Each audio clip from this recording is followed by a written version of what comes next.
sandwich. Now, let's get into this morning's market rundown and see who's stacking Bitcoin like dragons, who's melting faster than a Solana validator, and who's praying Jerome Powell doesn't sneeze on live TV. Let's take a look at the numbers. Let's go.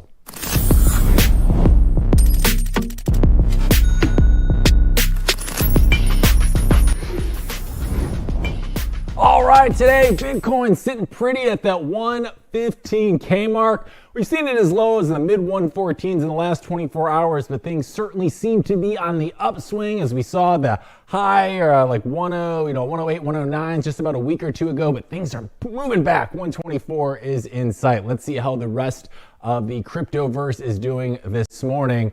Also, in addition to Bitcoin, of course, we have Ethereum. It's been having a little bit of a moment itself the last couple of weeks coming up with Bitcoin.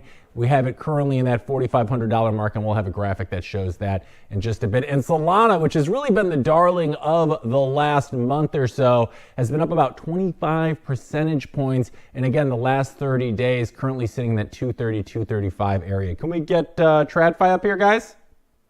It's a live show, you know, these computers don't always work so great. Here we go, now we got TradFi right now. You can see we've got the Dow Jones Industrial currently sitting around that $46,000 mark. Things are looking good there. We got the S&P 5 down about 0.10% this morning, negligible. We have Microsoft down about 0.5%, and last but not least, we got the NASDAQ Composite down a little bit this morning. I think some of these numbers are off. Don't take my word for it. Technical difficulties, you know what I mean? All right, we got a lot going on today's show this morning, including our first guest of the day who is already here for our deep dive. So let's roll the stinger and get into it at the desk.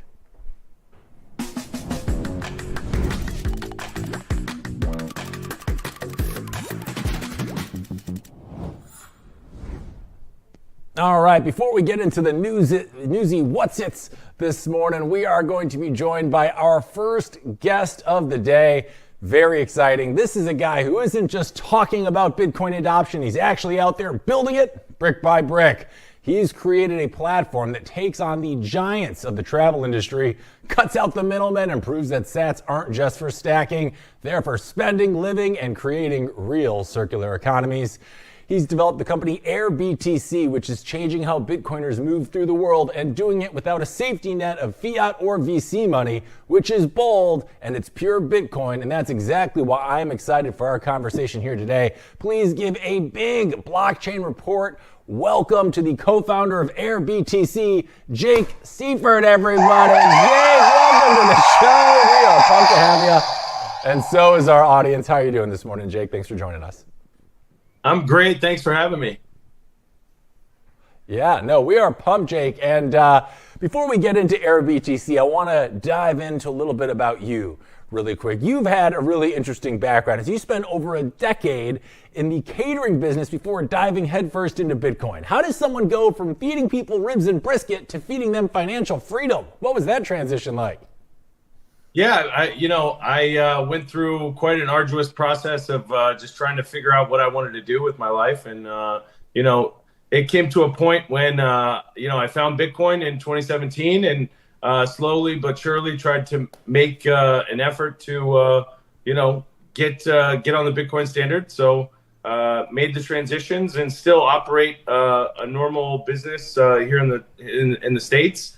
But while also I co-founded AirBTC, which is an amazing platform that, we're trying to get Bitcoiners to spend their Bitcoin and travel the world.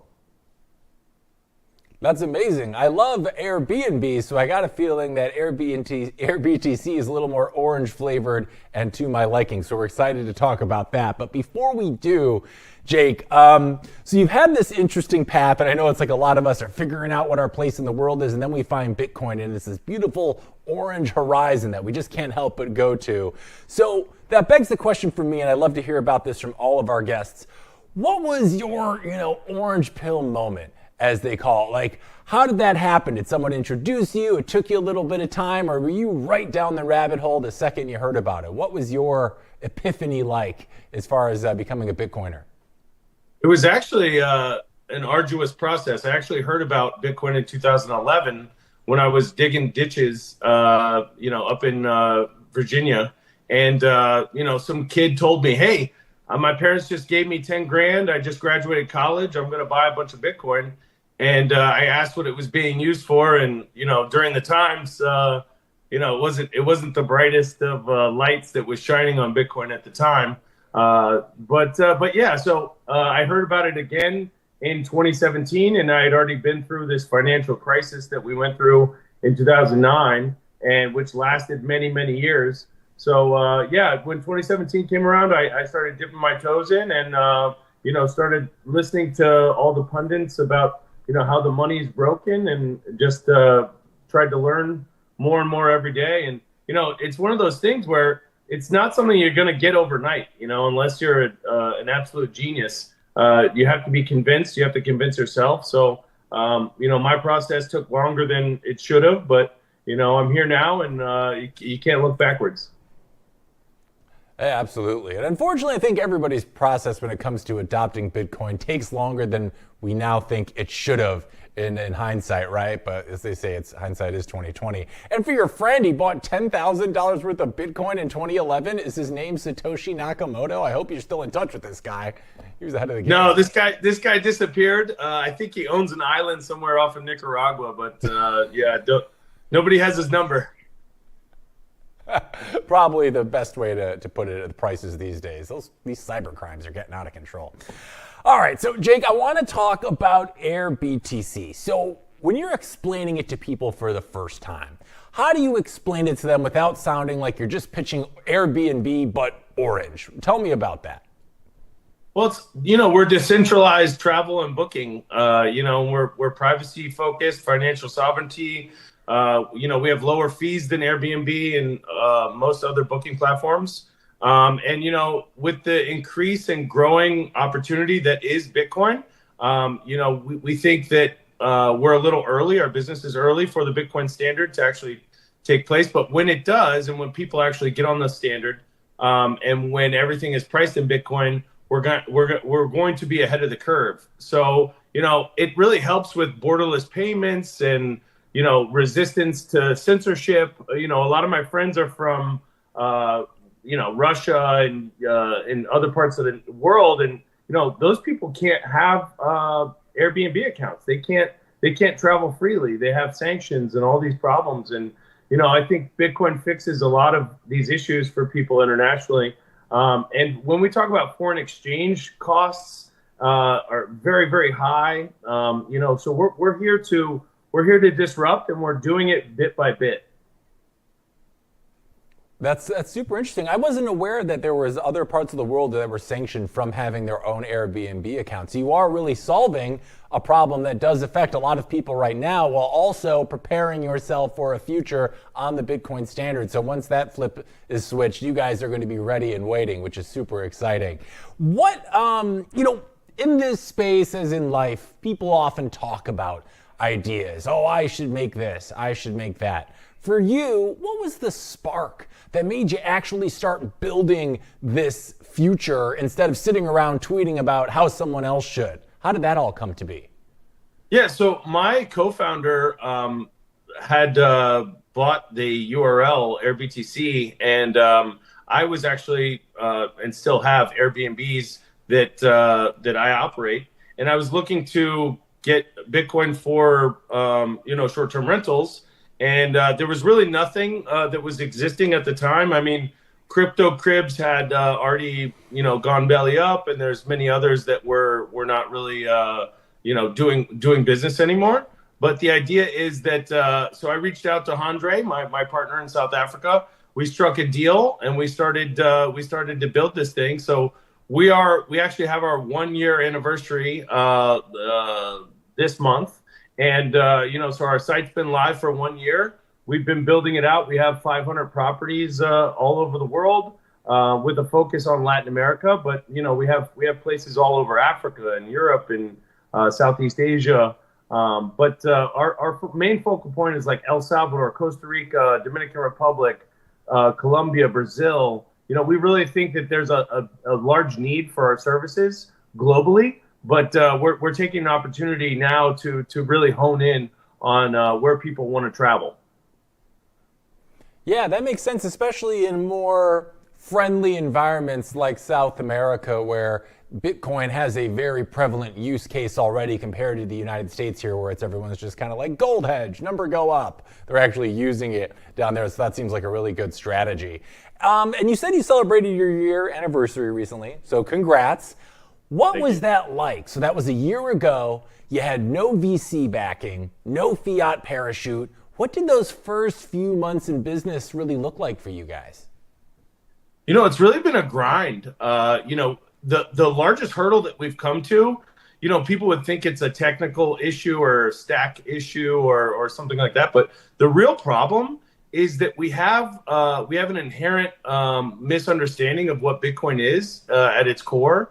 And, if we go back to the white paper, I don't agree with everything that was written there, but, it was a peer-to-peer, money, we would transmit money in between each other. We've kind of lost that focus, in my personal opinion. It's all about the ETFs and Michael Saylor's new jerk of the day, or whatever his stiff or staff or whatever his new play is.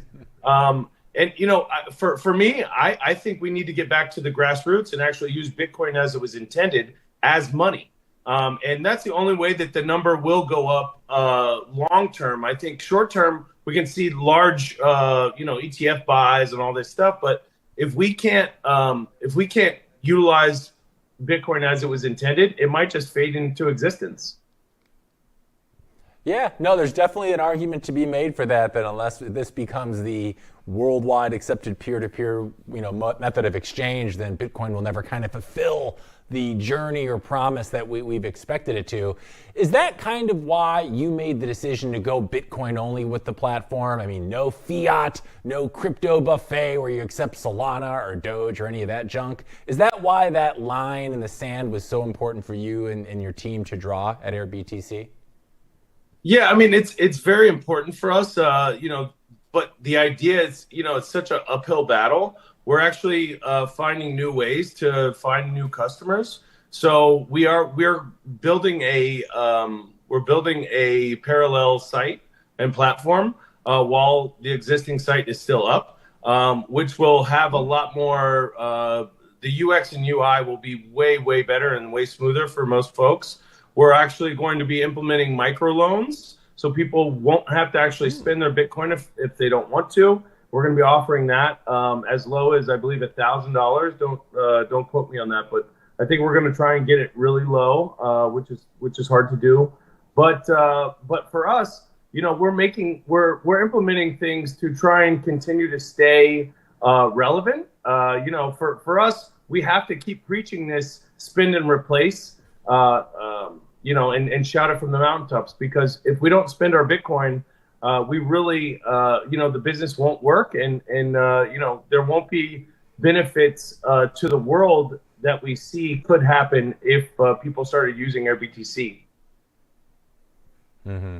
Yeah, that makes a lot of sense, and especially when you're an online business, when you're in an online business that is involved in Bitcoin or crypto and travel, trust is everything, right? So I guess my question to you is, how do you make people that haven't used your service before, how do you make them comfortable sending sats to a stranger's property listing without having nightmares about getting rugged or scammed? What is that process like? You mentioned it was an uphill battle. That would certainly seemingly be one of the climbs you would have to endure.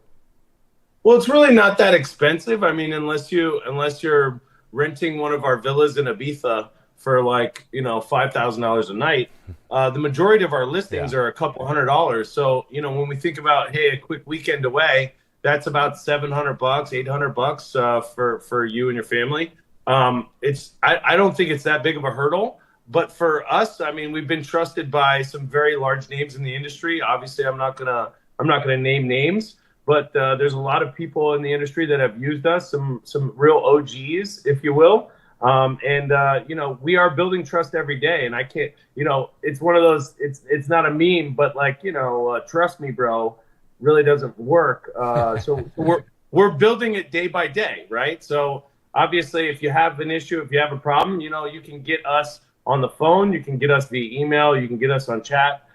We are very accessible, and we're real people who are running a real business. So I would ask a lot of people just, to, in the beginning, have a little bit of trust. I mean, as trustless as Bitcoin is, I think we have to lean into this need for the human element of Bitcoin, which kind of gets lost. I mean, we're in this ones and zeros and binary life, but in reality, we're all real people, and we're running a real business, and we're trying to be as successful as possible. So if there's anyone out there that has any questions or concerns, please reach out. We'd love to gain your trust. Yeah, and part of the way of, I think, with any new business, of earning that trust is getting those first few clients in the door, right? And showing like, hey, we're legit, this works. One of the ways to do that is offer lower fees. You mentioned that AirBTC's fees are lower than Airbnb's, which is a great way to get people in the door initially and used to using the platform. How much cheaper do hosts and guests come out on AirBTC, and how big of a motivator has that been to onboard, properties onto the platform and to get people to utilize the platform in the first place?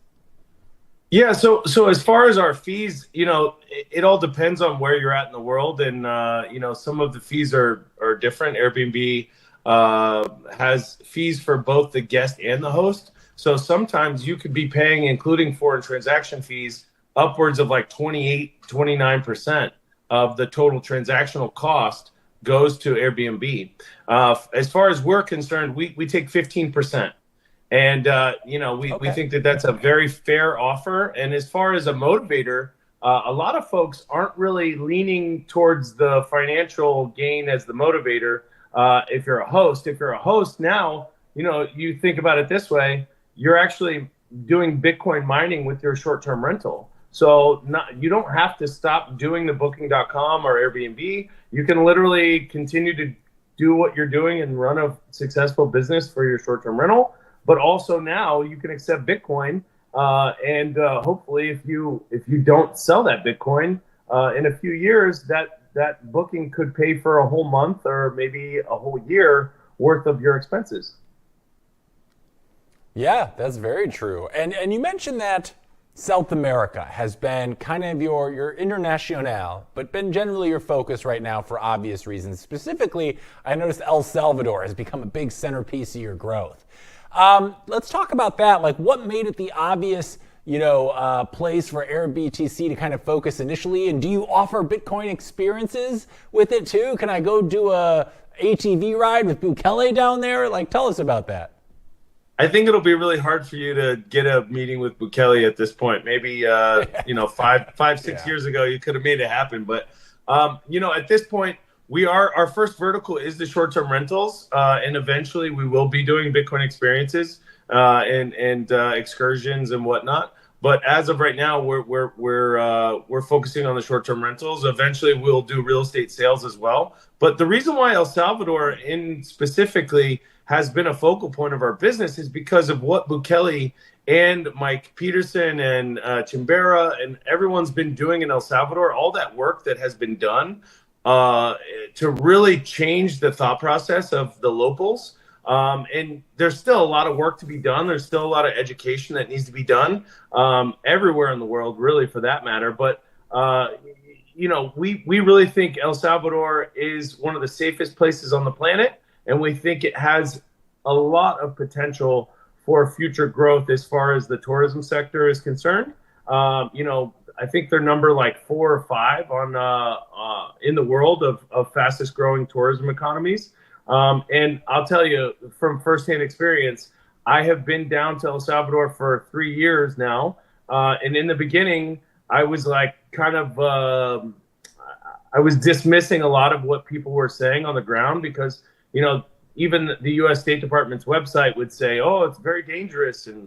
But I went down there and I felt like the people were so welcoming. There was no crime that we were impacted by whatsoever, and the whole vibe was very very amazing. So we think El Salvador is has a great future ahead of it, and what Bukele and the team has been doing there.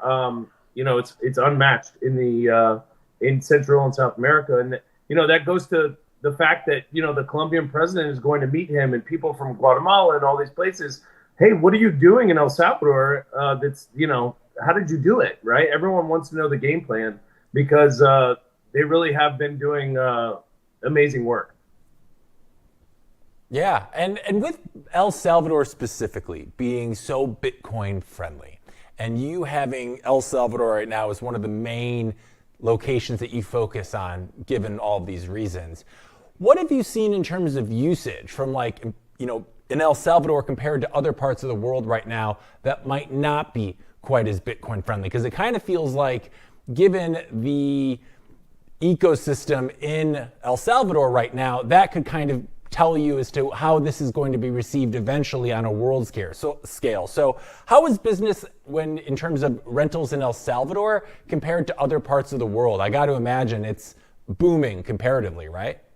Yeah, it's 10 to 1. And I think that's from the simple fact that the hosts themselves are already been orange pilled, right? So there's so many people that are all over this planet that are orange pilled, but some of those people don't own property. But in El Salvador, a lot of those people that have been orange pilled over these past 5 years or so really understand that the value that Bitcoin can bring long term. So that's why we've gotten more hosts in the area. We actually also have a hotel chain. We have Hilton and Holiday Inn in El Salvador. And it's kind of interesting to think about those big names accepting Bitcoin for payment. But it's in El Salvador. So things are different there. It's like the first mover advantage, right? But we really think that eventually if the world is going to be changing in the direction that we think, there will be more and more and more properties and property owners that see the light. And as they do, we will have more offerings worldwide. Yeah, no, that thought process makes a lot of sense. And actually right now here we can see we have some of South America here, so we can see how the interface actually looks. So for instance, I wanted to click on, okay, so yeah, we got a lot of listings here. Victor, let's click on one of these here. I want to kind of see what the page looks like and show our audience what the experience of this of AirBTC is. So if we clicked on one of them here, okay, so we got a couple different properties here. Let's click on any of those. Yeah, there we go. $28 a night. That's a good deal. So I noticed that you have prices denominated in fiat currently. Is that to kind of help aid with that transition? Because I don't think the world thinks about prices in Bitcoin right now. And do you ever think you would switch over to fully native Bitcoin prices, Jake? Or are you going to leave this for now as the world still wraps their head around the world denominated in Bitcoin? Yeah, I'm not a genius, and I would imagine most people can't do that quick math and say, oh, it's cost 100,000 sats per night. Eventually when we get to a parity, a dollar sat parity, I would totally be all about it. But I don't think the human brain can actually put together those quick math equations. So we actually, if in some places on our site, we have denomination in sats and in USD, so you can see what they both look like. Not through the map function, but we will be showing that on our future site. Yeah, no, that makes a lot of sense. I've been in Bitcoins for a minute now, and I don't think of things yet in prices or terms of sats yet, so that's super helpful. And here's actually one of the listing pages right here. This looks great. Yeah, this looks really nice and professional. This is an awesome, this looks exactly like what I would hope to expect from a site like this, so it seems pretty easy. Now, you've been operating for just over a year now, Jake. What types of listings so far are proving to be the most popular with clients that use the site? I saw you had $28 listings, which feels good for like a budget backpacker type deal. Our family-friendly homes are very popular. Luxury Bitcoin beach villas, maybe you have those crypto bros renting those. Who's been the biggest user of your platform so far? Yeah, I would say that luxury sector is definitely pushing a portion of our growth. We don't want to dissuade people from posting one of their homes or one of their apartments or whatever. The idea is that we need to have optionality. So when we think about, let's just say, a certain town, for example, in El Salvador, we want to have a 1-bedroom for very low price. We want to have an opportunity for a 2 or 3 bedroom house. We want to have something with a pool for a family. We want to have, the more options we have in a certain area, then it gives Bitcoiners less of an opportunity to say, oh, well, they didn't have what I wanted. I'm just going to go to Airbnb, right? So our idea is to create value through optionality, and hopefully we can get Bitcoiners to actually, start spending Bitcoin. Yeah, and as you continue to grow, you said you've got around 500 properties worldwide already, which is amazing. What's your roadmap for scaling that up? And are there any markets you're specifically targeting next? I mean, the US is getting regulatory-wise pretty friendly. Are we going to start seeing some San Francisco AirBTC listings in our own backyard here soon? Or is there a certain part of the area you're hyper-targeting outside of South America right now? Yes, I mean, we see a lot of growth opportunities as circular economies pop up globally. So when we think about Indonesia and Bali and these kind of places, and the Bitcoin Bali House and the initiatives that they're having, guys starts funding these projects globally, and it's almost an opportunity for us to get in with them as they grow, right? And it's an opportunity to get some funds from outside of the circle to continue to bolster that economy. So we get someone from Iowa, to head to Indonesia and stay at the AirBTC.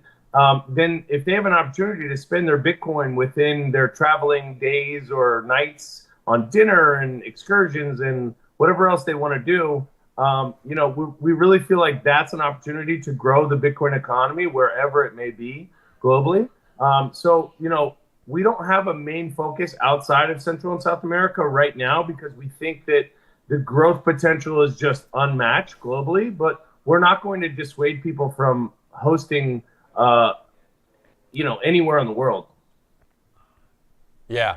I just wonder, I guess, like you think of the places a lot of people in the crypto ecosystem tend to go to, right? Like Miami, the UAE, Hong Kong. I'm just wondering, like, maybe you don't say you hyper focus, but does it make sense to like target those places where people are already utilizing Bitcoin or have made money using Bitcoin, right? I mean, I wonder, like, do you have any places in Asia right now that are available, for instance?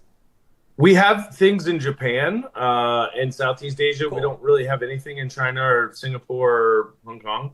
I do see Singapore as, growing quite rapidly as well. And there's a lot of digital nomads that are traveling in the area for work. And so, yeah, I mean, we think Japan actually in that region has a lot of growth potential as well. And the tourism, a lot of Americans like to go there because the exchange rate is kind of good at the moment.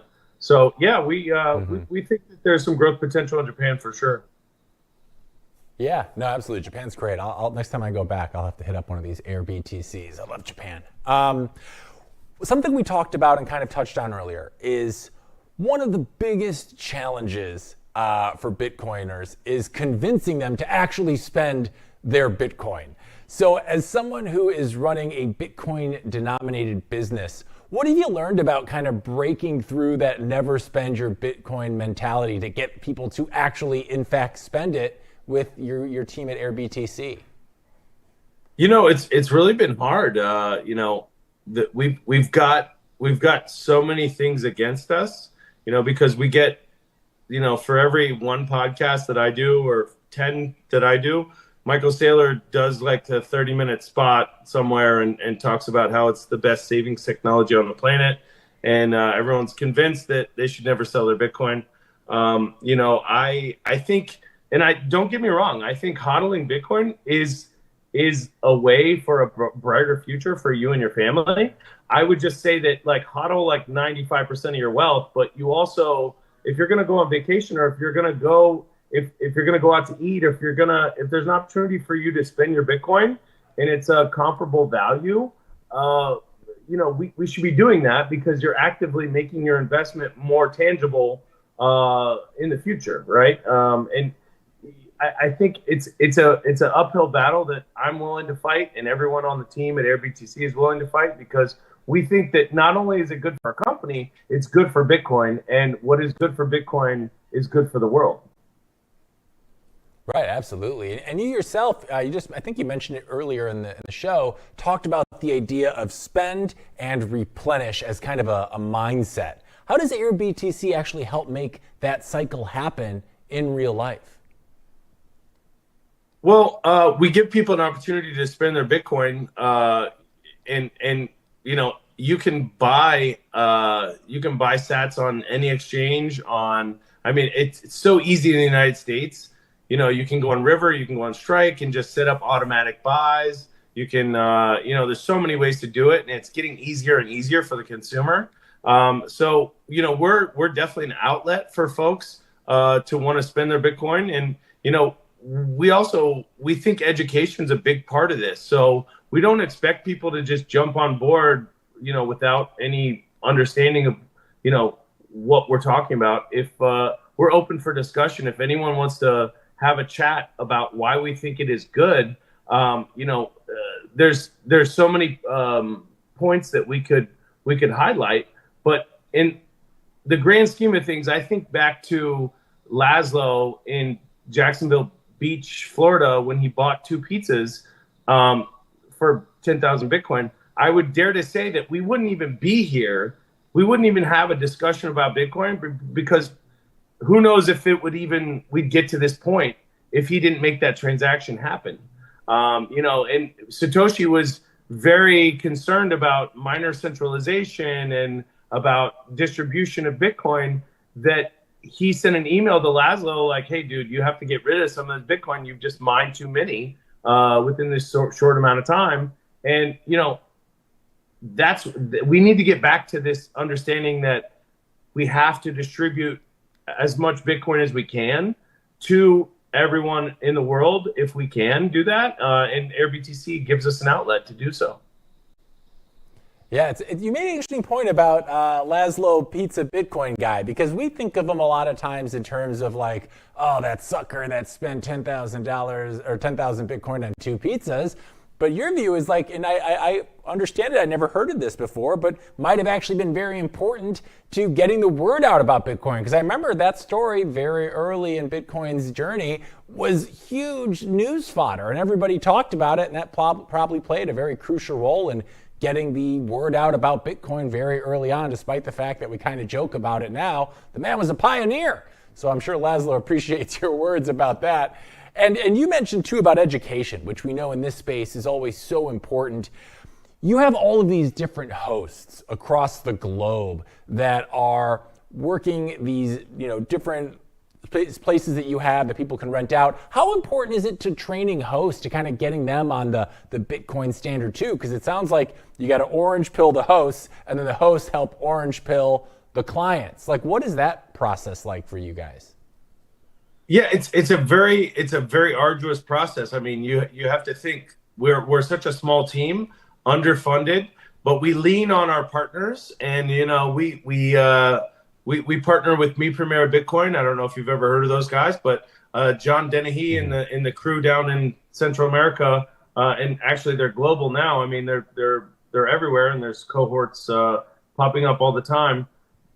We think that the education process is actually it's an integral part of this. And what's kind of cool is Me Premier Bitcoin, we've partnered to get one of their booklets, their educational books in each one of our AirBTCs in El Salvador, and give people an opportunity to learn more about Bitcoin when they're there. And it's also an opportunity for the host to understand more and more every day. The idea is that we get someone on board to accept Bitcoin. I think that's the first step as a host. You don't really have to know much. If you want to run a successful short-term rental business, you will not stop doing Airbnb. You will not stop doing Booking.com. You should have every channel humanly possible to try and get bookings, right? That's the end goal.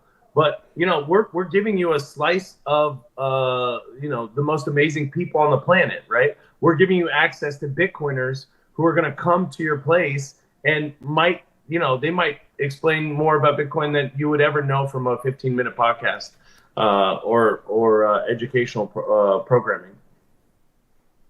And as you're teaching these hosts and getting everybody on board with this circular Bitcoin economy, do you also, specifically like in a place like El Salvador, where a lot of places and people do accept Bitcoin, do you have like a vendor list so that you stay at the place and it's like, hey, not only did I pay for this AirBTC in Bitcoin, but here's a list of vendors in the area for restaurants, what have you, that also accept Bitcoin? Is that folded into your plan yet as part of this Bitcoin circular economy and helping promote that? Yes, for sure. And a big shout out to my boy, Brady, who created our travel guides. He created these travel guides from, so if you go to, let's just say Bitcoin Beach in El Salvador, when you make the booking happen, we send you an email, confirmation email. You also will get an ebook on how to travel like a Bitcoiner. You also will get a tour guide, guidelines of the area. So the best restaurants that accept Bitcoin, the best tour operators, so these kind of things really give a shining light to people in the Bitcoin space. And, we think that it's an integral part of travel is, if you trust Fromers or these other travel guides, this is very, very similar to that, but it's Bitcoin centric. I love that. You can find out where all the other orange people are in the world as you're traveling. We know a lot of them are in El Salvador, but as someone who runs this international business, I gotta ask, have there been any surprises to you in terms of countries where people are really jumping on board and are eager to embrace Bitcoin as payment for a B&B type platform outside of El Salvador? What are the numbers telling you? Are there any parts of the world that you're keeping an eye on specifically where it seems like Bitcoin adoption might be ramping up based on the sales you're seeing online? Yeah, for sure. I'm not sure if we can curse on this show, but yeah, you can go for it. Okay. I think it's whoever's getting fucked the hardest, they're the ones that are going to be moving the quickest, right? So if your money is getting shittier and shittier by the moment, then you're going to want to find an alternative. So South Africa is definitely one of those opportunities. The rand is just dog shit, and we think that South Africa has a very, very big opportunity for growth, and we see a lot of hosts that are wanting to come into South Africa's marketplace, and in particular Cape Town and in Stellenbosch. I think we got like 20 requests over the past 2 days about listings in South Africa. So yeah, I'm very bullish on Africa in general, and I think that they need it the most, man. They're a lot of these African countries, we experience inflation at 1 and 2 and 3 and 5%. But the folks in Africa, they can just wake up overnight and their money is literally worth 90% less. We want to help those people out the most, the people that need it the most, and I hope that the everyday average American can actually get on board and do their part, because I think America is a great opportunity for folks we adopt new technology the quickest, I think, in most cases. But this one, we have to figure out a way to get people to spend their Bitcoin. And, we think AirBTC really does provide such an opportunity. Yeah, and that makes a lot of sense. It kind of feels like fiat failures, or Bitcoin adoption is often the canary in the coal mine for failures in fiat around the world. And we're starting to see that here in the United States too, with all this pro-Bitcoin legislation that seems to be happening. Obviously, number go up has been a significant development this year. And yeah, that makes a lot of sense where, fiat's becoming worth less. People start turning to alternatives, and that alternative is Bitcoin. So Jake, we got a game we play here with all of our guests. So the game is just for shits and giggles, if you will. If you ever seen The Price is Right before, we play that kind of with Bitcoin, but here's the game. So all of our guests, we have them give us their price prediction, not financial advice, just for fun, for Bitcoin by the end of this year. And whoever gets the closest to it, Price is Right style, we're gonna send a Roxom Patagonia to at the beginning of the new year. So Victor, can we bring up the board here really quick? So here's our leaderboard with some of the popular figures that we've had that have made price predictions so far. So you'll see I'm on kind of the conservative end. I think about 142, 143 by the end of this year. But then we have some like, we don't have Newt in there. Newt Svanholm, I know, was in the 400,000s. Tim Kotzman said about 330 last week. What is your price prediction for Bitcoin by the end of the year and why? Well, first, I'd like to say, Newt, I'd like some of that, whatever you're smoking, bro. Let's, I want to see it. No, he is the best. I love him. He's like one of the coolest guys on the planet. I spent some time with him. But yeah, so for me, I think that we're looking at 186 by December 29th or, at the end of the year. And the reason why I think that's going to happen is the M2 money supply. I think what's going to happen is we're going to see a rate cut soon. Right, we're going to see maybe half a percentage point, maybe 50 bips, and if that does happen, if it's more than that, we could well go over 200 by the end of the year. And I don't think this like leg up situation is going to happen in Bitcoin. I think we're literally going to see, as Samson Mao calls, like a Godzilla candle or a God candle. I don't know. I'm always the Omega candle. Omega, okay. Yeah. But at the end of the day, I think it happens all at once. It's going to happen over a 2-month period, and you're going to look back and go, oh my God, 115 was cheap. So I think by the end of the year, we'll definitely be in the 180s. So your official prediction though, is it 187? So we can put you on the board? Yeah, 186, right? Yeah. 186, okay, 186. All right, got it. Put it on the board, Victor. Beautiful. All right, let's get back to camera one here, gang. All right, so Jake, our time here today is starting to come to a close. But before we do, one more time, I'm sure there's plenty of people in our audience that are like, whoa, I can rent out places all around the world using my Bitcoin. Tell me more. So one more time, where's the best place for them to go so that they can check out all the listings you have around the world? And then for yourself, if they're interested in you and your opinions and hot takes, is there a good place they can follow you, perhaps on X, Twitter, whatever the kids are calling it these days? Yeah, so I would encourage everyone to go to airbtc.online and go register an account. It takes two minutes max. If you would like to host a place anywhere across the world, we'd love to get your listing. If you'd like to be a guest, we would encourage you to also go register. And then if you want to see our hot takes and our memes and whatnot, go to our X profile, AirBTC Online. We're also on Instagram and everywhere else where people consume media. As far as my hot takes, I control some of the Twitter accounts, so a lot of the hot takes happen there. I also have recently started doing LinkedIn, so I would encourage no one to use LinkedIn ever. That is my official stance on LinkedIn. But yeah, I would appreciate everyone to go on our website and register an account and really follow our project, and whatever you can do to get the word out about getting people to spend and replace their Bitcoin will be very, very helpful for everyone, not just including AirBTC. Yeah, absolutely. And we're really appreciative of you joining us today, Jake, to tell us more about that. And frankly, for helping promote the Bitcoin circular economy and helping us get a little bit closer to that Bitcoin denominated world that we're always talking about. And I think it'll be here eventually, but with the efforts of people like you, it's going to be sooner rather than later. So Jake, thank you so much for joining us in the Blockchain Report today. It was so fun having you on. And I can't wait to see what new listings you guys have popping up on AirBTC, because I think you guys are really onto something over there. Thanks, brother. I hope you have a great day, and I appreciate you having us on. We'll do it again soon, huh? Yeah, would love that. Sounds good. All right, enjoy the rest of your week, Jake, and thanks for stopping by. All right, we're taking a quick break here at the Blockchain Report, but when we're back, we're going to go over some of today's top news stories, and we'll be having our second guest of the day joining us in just a bit. You're going to have to stay tuned to find out who it is right here on the Blockchain Report when we return. Security matters. Zappo Bank, the only way to bank your Bitcoin. Apply now at zappobank.com. So, tell us about your furry friend here. What's his name? Oh, this?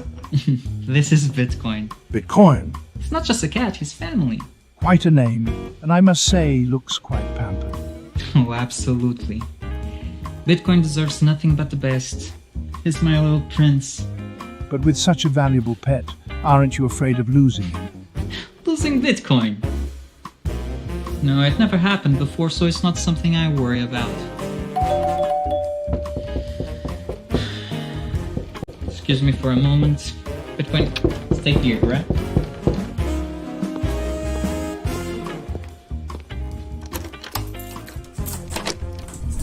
Bitcoin, no!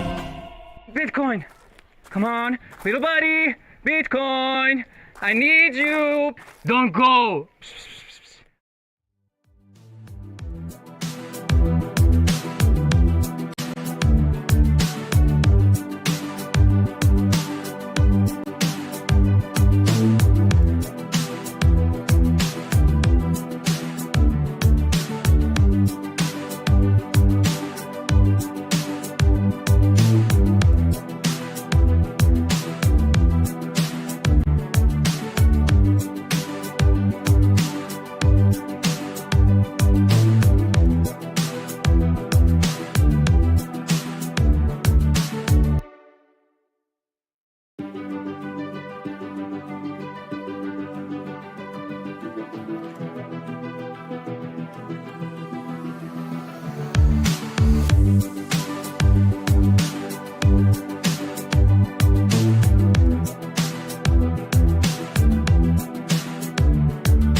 All right, welcome back. It's time for this morning's Bullet Run, where we go over the top stories of the day. Let's get to it. We got a lot to talk about. First up, Michael Saylor has done it again. The man wakes up in the morning, brushes his teeth, and buys another bag of Bitcoin like it's toothpaste. This time, Strategy swooped up another 525 Bitcoin, worth about 60 million bucks at an average price of around 114.5K per coin. Now, if you're thinking, wait a second, 525 Bitcoin, that's it? Well, yeah, you're right, that's it. For Saylor, this is basically a snack pack. Usually he's ordering the whole family-sized Costco pallet's worth. The smaller bite, though, didn't stop him from bragging. He posted that Strategy's Bitcoin stash now sits at a cartoonish 638,985 BTC. That's worth over $73 billion at today's prices. And with that, Strategy is up a nice 26% year to date on its Bitcoin hoard. Not bad for a company whose business model is basically forget software, let's go full dragon hoarding mode. But not everyone is cheering. Angel investor Jason Calacanis took to the internet to warn investors to stay as far away as possible from Strategy. According to him, if you like Bitcoin, maybe skip the middleman and, buy it yourself. He claims that Saylor's relentless stack sats at all cost strategy is bad for the Bitcoin brand itself. Adding insult to injury, Strategy recently flunked out of the S&P 500 despite meeting all of the criteria. Investors were not amused. The stock fell nearly 2% in a few hours. Even JP Morgan analysts called the snub a major setback. So yeah, the market told Saylor, thanks for playing, while he responded by tweeting a picture of an orange iPhone 17 Pro because nothing says I'm still bullish like matching your smartphone to Bitcoin's logo. Now, despite the criticism, the setbacks, and the eye rolls, the takeaway here is the same as always. Saylor is not giving up on Bitcoin. And when the price per coin hits 6 figures and more, which it has, he's starting to look less like a lunatic and more like the guy who showed up early to the clearance sale. And speaking of Saylor, he's actually in Washington right now because apparently buying more Bitcoin for strategy just wasn't enough. This time, he wants the entire U.S. government to join him in on the fun. Saylor, Marathon Digital CEO Fred Thiel, and more than a dozen other Bitcoin advocates are on Capitol Hill this morning. They'll be at a roundtable hosted by Senator Cynthia Lummis and Representative Nick Begich, the Republican co-sponsors of the Bitcoin Act. Yeah, the actual boosting innovation, technology, and competitiveness through optimized investment nationwide act. You know it's serious when they invent an acronym that spells Bitcoin. Now, if passed, the bill would direct the United States to acquire 1 million BTC over the next 5 years. That's 1 million Bitcoin, not $1 million worth, okay? Big difference. Now, the language calls for budget-neutral strategies, meaning they'll try to do this without officially spending taxpayer money. Think of it like Congress trying to buy Bitcoin, but with coupons. This builds on Trump's executive order that already created permanent Bitcoin holdings, similar to the country's gold reserves. That order also bans selling off seized Bitcoin and other crypto assets, forcing them to be locked away in a separate government stockpile. Now, the question is whether Congress can actually move this forward. So far, it's entirely Republican-backed, and Democrats have not signed on. The roundtable is expected to cover the next steps for the Bitcoin Act, plus how to convince the other side of the aisle that this isn't just Michael Saylor's personal shopping spree. Alongside Lummis and Begich, other Republicans will show up, plus execs like BitDeer's Harris Basit, and Riot's Brian Morgenstern, and CleanSpark's Matt Schultz. The Digital Power Network, an affiliate of the Digital Chamber, is helping push this forward. They're also handing out a one-pager at meetings calling the bill a bipartisan opportunity, because nothing says bipartisan like an event with 0 Democrats attending. Now, if the U.S. actually starts buying 1 million Bitcoin, the effect on price is pretty obvious. Forget ETFs, you can forget the corporate treasuries. The United States government DCAing 1 million Bitcoin would make number go up look like an understatement. Can't wait. And a new super PAC has launched with the subtle name Fellowship PAC. Their mission, pour $100 million into backing pro-innovation, pro-crypto candidates. Because in America, nothing says innovation quite like 9-figure slush funds for politicians. The group announced itself on X on Monday, saying it had over $100 million in funding from unnamed sources. Its goal is to support the Trump administration's digital asset strategy, pick specific candidates for federal office, and keep crypto companies from fleeing the U.S. for less ridiculous jurisdictions. In their own words, the PAC is designed to align the interests of crypto entrepreneurs, policymakers, and the public, ensuring trust and accountability. Or in other words, they're going to buy ads and make sure lawmakers don't accidentally outlaw Bitcoin because they still think that it's V-Bucks. And they promise that this is only the beginning. We've seen this movie before, though. In 2024, Fair Shake PAC spent over $130 million on congressional races thanks to contributions from Coinbase and Ripple. That kind of cash absolutely influenced election outcomes. Initial reports claim that the Winklevoss twins threw in money for Fellowship too, though nobody wants to confirm that just yet. A Fair Shake spokesperson even said they'd seen no evidence Coinbase is involved, and as a publication, neither Coinbase, Gemini, nor Fellowship itself would comment. What we do know is this PAC filed its paperwork with the FEC on August 7th, and as of Monday, it officially reported 0 contributions and 0 expenditures. So technically, the $100 million is Schrodinger's fundraising, if you will.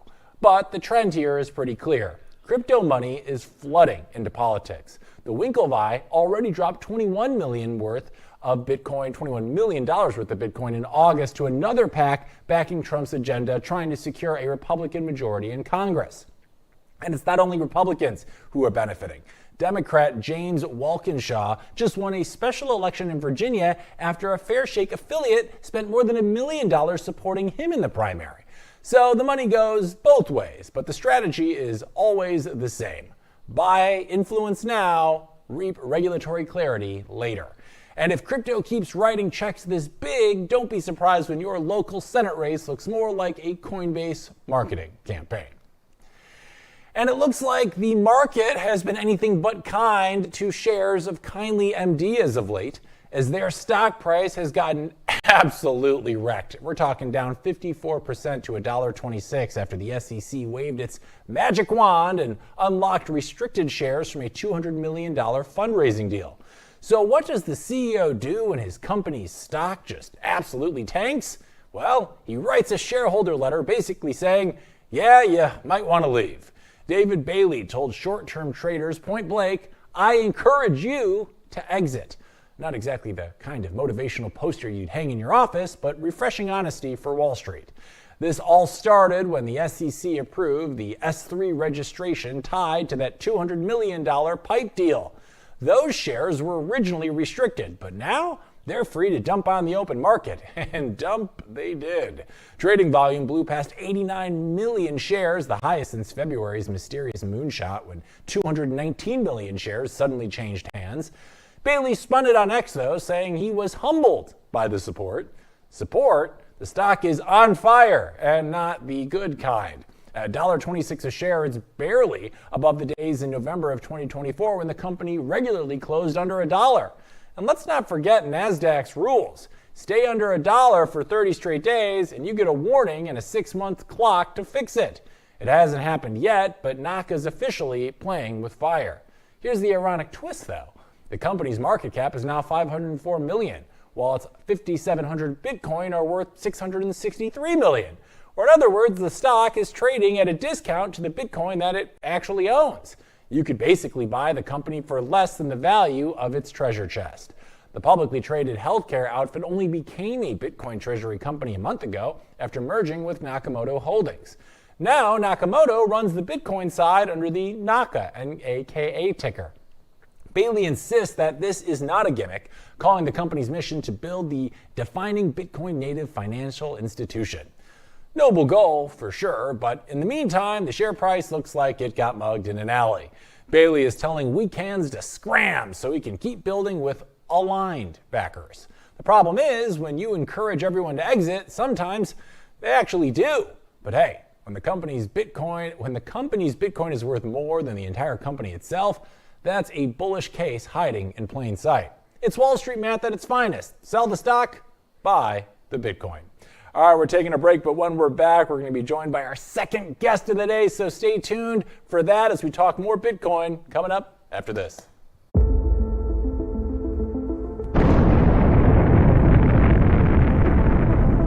In a world far away. Nah, just kidding. This story begins in this world.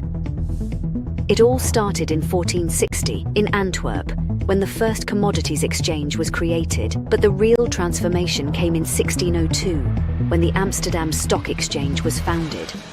Considered the oldest in the world, it was the first to trade financial assets. Over the years, Britain expanded its colonial and maritime influence, and the British pound sterling overtook the Dutch guilder in the market. Thus, the London Stock Exchange became the financial centre of the world. The 20th century came, and the world got into some trouble. But shortly after World War II, the Bretton Woods Agreement established the dollar as the world's primary reserve currency, and the centre of the planet moved to Wall Street. Today, we're travelling at the speed of light towards a new age, an era shaped by the consolidation of Bitcoin as the currency that will define the future of the markets. We present Roxom, a new Bitcoin-denominated market that allows trading all sorts of securities, commodities, derivatives, options, and anything you can imagine. Roxom, rock-solid markets.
All right, everybody, welcome back to this morning's Bull Run. And joining us for our Bull Run today is our second special guest of the day.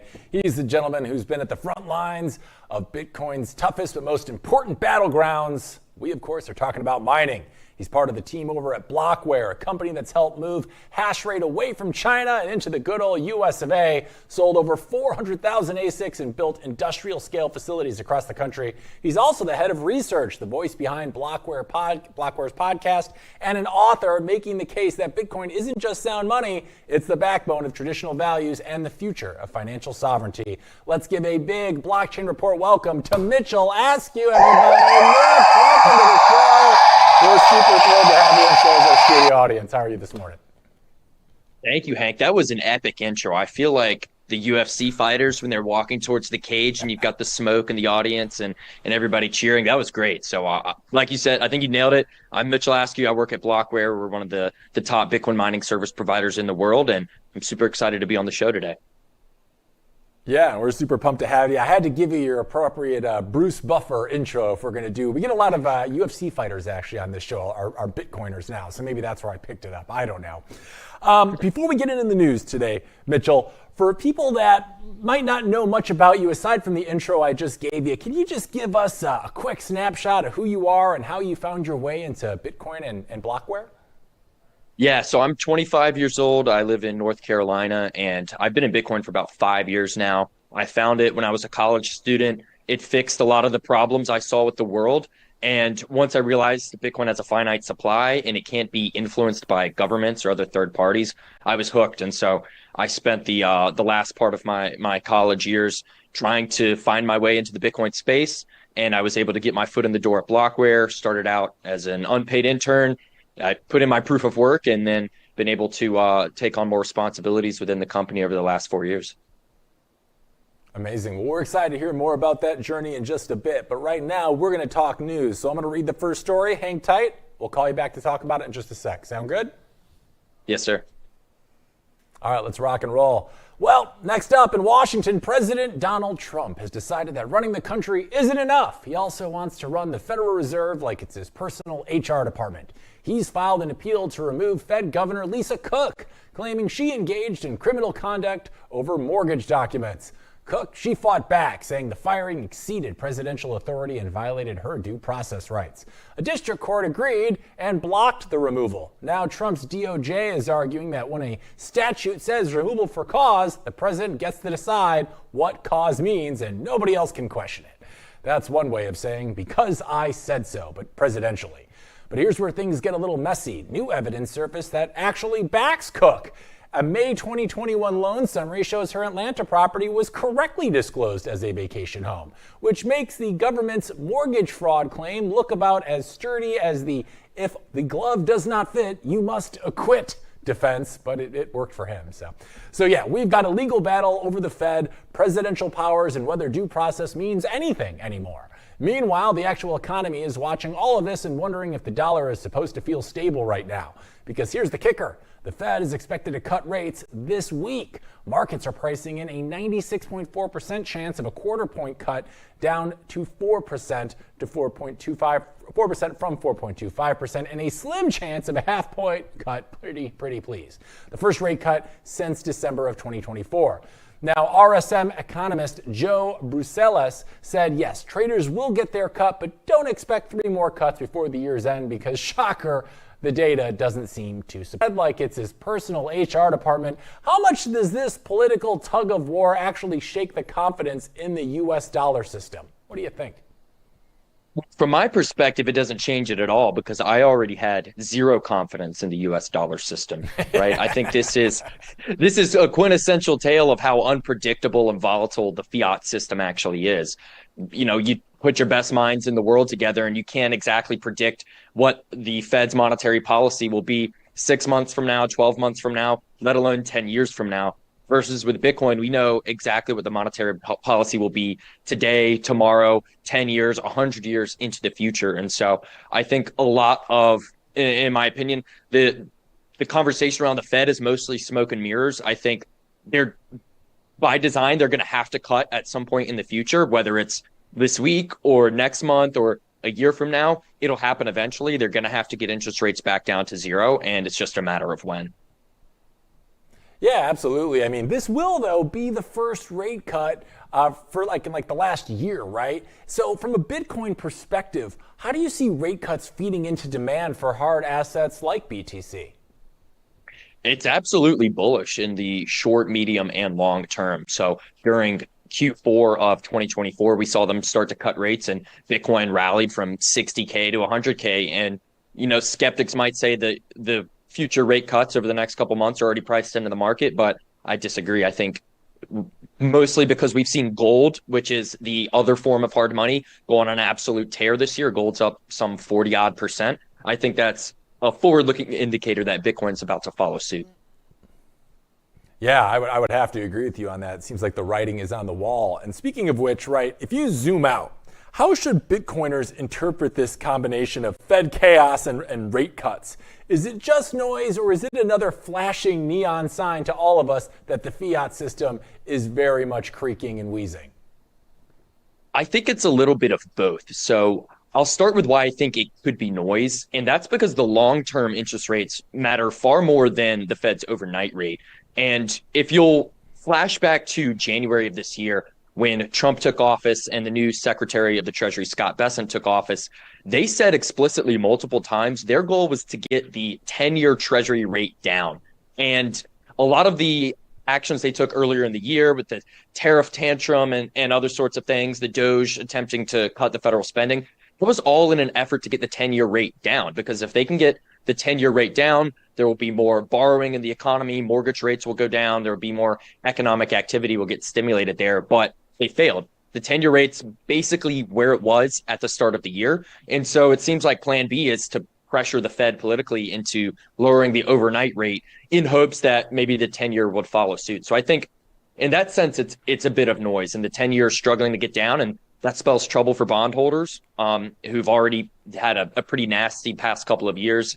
Especially when you consider real inflation-adjusted returns. Bondholders have gotten absolutely smoked, and it doesn't seem that they're going to get any reprieve anytime soon.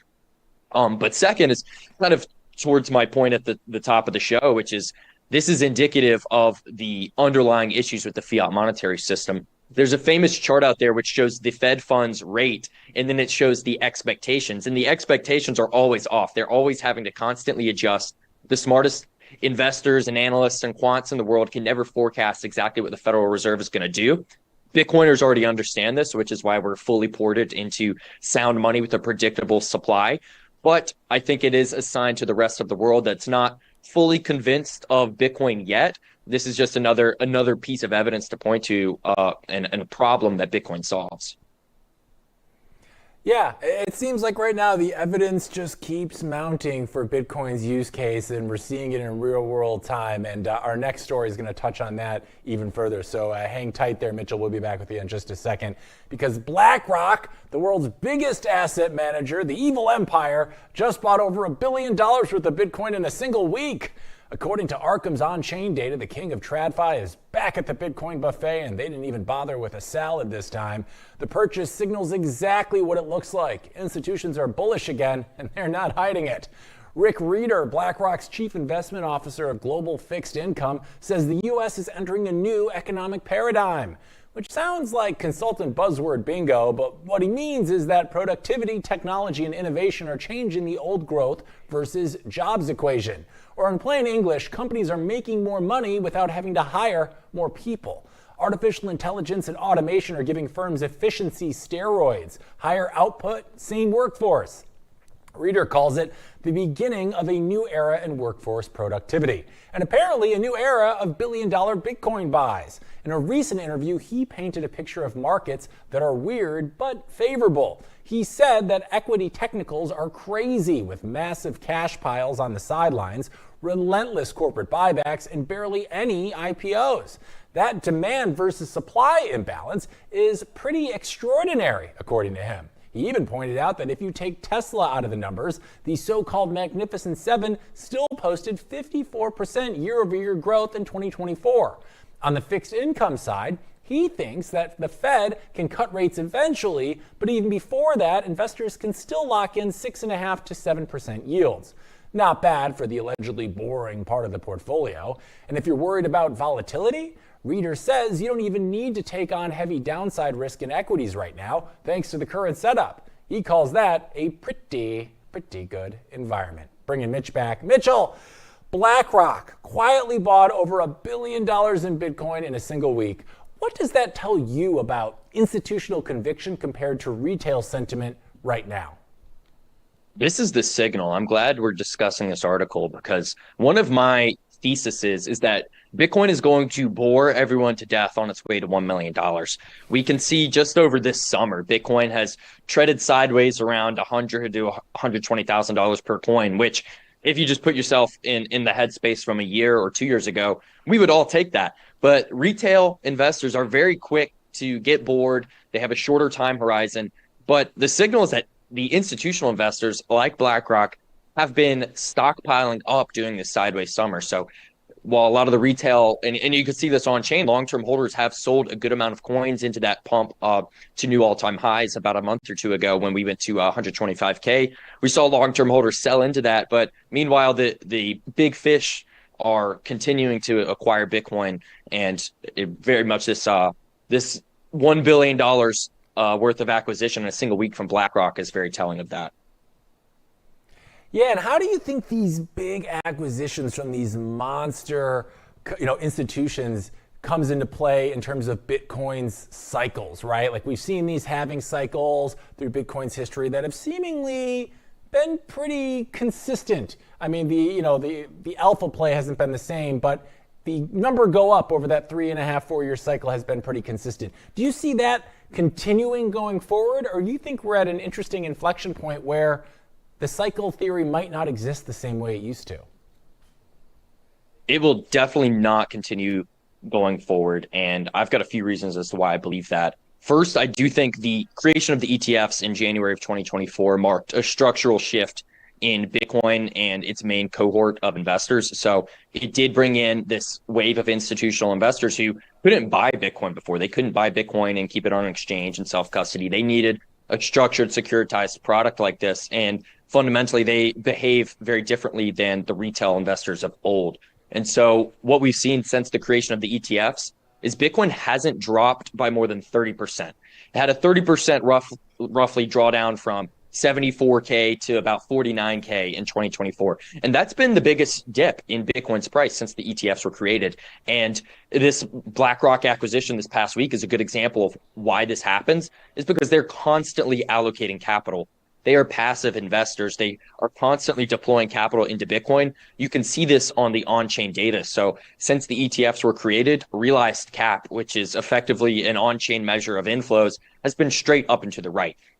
Prior to the ETFs, we would see cyclical behavior in the realized cap. So that would be, periods of increased adoption or retail FOMO, however you want to describe it, followed by capital departing from the network. So realized cap would go up and it'd go down, go up and go down, and price would follow suit. But what we've seen since the ETFs were created, it's just straight up and to the right. Bitcoin's constantly receiving new capital inflows into the market.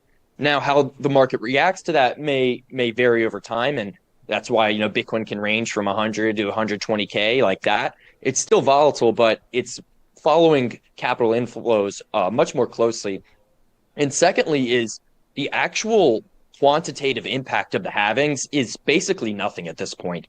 The 2012 halving, if you look at the amount of the drop in supply issuance relative to the circulating amount of Bitcoin, it was noticeable and it had an effect on supply and demand dynamics. But fast forward to the 2024 halving, that drop in Bitcoin from 900 Bitcoin a day getting mined to 450, pretty negligent in the grand scheme of things. You've got Strategy buying hundreds or thousands of Bitcoin per week. You've got other Bitcoin treasury companies following suit. You've got BlackRock buying $1 billion worth of Bitcoin in a week. So that drop in supply issuance is pretty negligent. And so at this point, long-term holders are the primary method or catalyst on the supply side. And then these consistent inflows from the institutions are the primary catalyst on the demand side, coupled with fiat liquidity. So I think the supply-demand dynamics are a lot different now, and I don't think the halving is going to have an impact, and therefore we're not going to see the same, every 4 years we get a blow off top followed by a 75% drop in the Bitcoin price.